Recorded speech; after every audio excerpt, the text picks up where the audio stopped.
Hello friends, welcome to my channel Study Studio. Today we are going to read Treasure Chest Class 9 poem A Work of Artifice by Mark P.R.C., who was an American poet. In this poem, the bonsai tree represents a woman. Let's start. The bonsai tree in the attractive pot could have grown 80 feet tall on the side of a mountain till split by lightning. इसमें क्या बताया गया है, जो बंसाई tree है बेटा वो एक जापानीज ट्री है, उसकी हाइट होती है 80 फीट, वो इतना ग्रो करता है। कहते हैं जो बंसाई ट्री है उसको एक अट्रैक्टिव पोट में लगा दिया गया है। अगर उसको अट्रैक्टिव पोट में ना लगाते, उसकी जगह वो अपने नेचुरल एनवायरनमेंट में माउंटेन की कहीं साइड पे वो ग्रो करता तो उसकी हाइट 80 फीट टॉल होती, और वो तब तक ग्रो करता जब तक एक लाइटनिंग उसे बीच में से दो हिस्सों में बांट ना देती।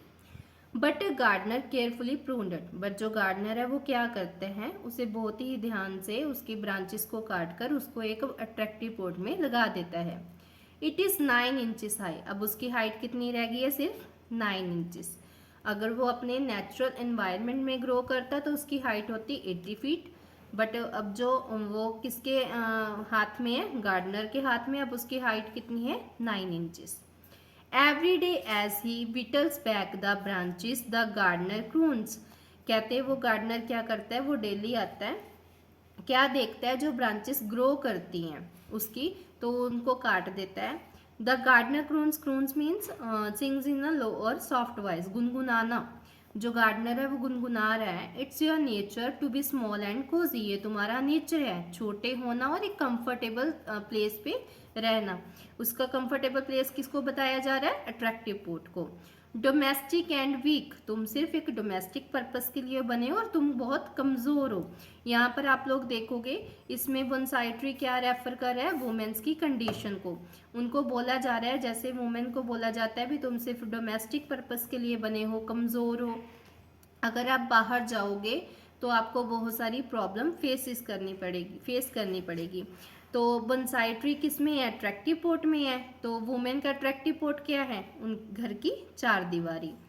How lucky little tree to have a pot to grow in, वो ट्री लिटिल ट्री को क्या बोल रहा है भी तुम बहुत लकी हो जो तुम्हें ग्रो करने के लिए एक पोट मिला है। With living creatures one must begin very early to dwarf their growth. कहते हैं जो लिविंग क्रिएचर्स होते हैं, अगर उसको हमने अपने कंट्रोल में रखना है उनको, तो हमें क्या करना पड़ेगा, उनकी ग्रोथ को स्टार्टिंग में ही कंट्रोल में करना पड़ेगा, लिमिट्स लगानी पड़ेंगी।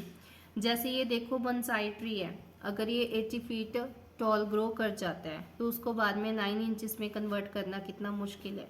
तो क्या किया जाता है, बोनसाई ट्री को स्टार्टिंग में ही उसकी ब्रांचेस को काट दिया जाता है, ठीक है। उसी तरह जो वुमेन होती है, उनका माइंड सेटअप होने से पहले, उनका जो माइंड फुली ग्रोन होने से पहले ही उन पर रिस्ट्रिक्शन लगा दी जाती हैं। उनको बताया जाता है भी आप सिर्फ डोमेस्टिक पर्पस के लिए हो, आप वीक हो, ठीक है। The bound feet the crippled brain the here in, bound feet क्या है, उनके पैरों को बांध कर रखना। एक चाइना में प्रैक्टिस थी जिसमें छोटी जो बच्चियाँ होती थी उनके पैरों को बांध के रखा जाता था सिर्फ ब्यूटी पर्पस के लिए।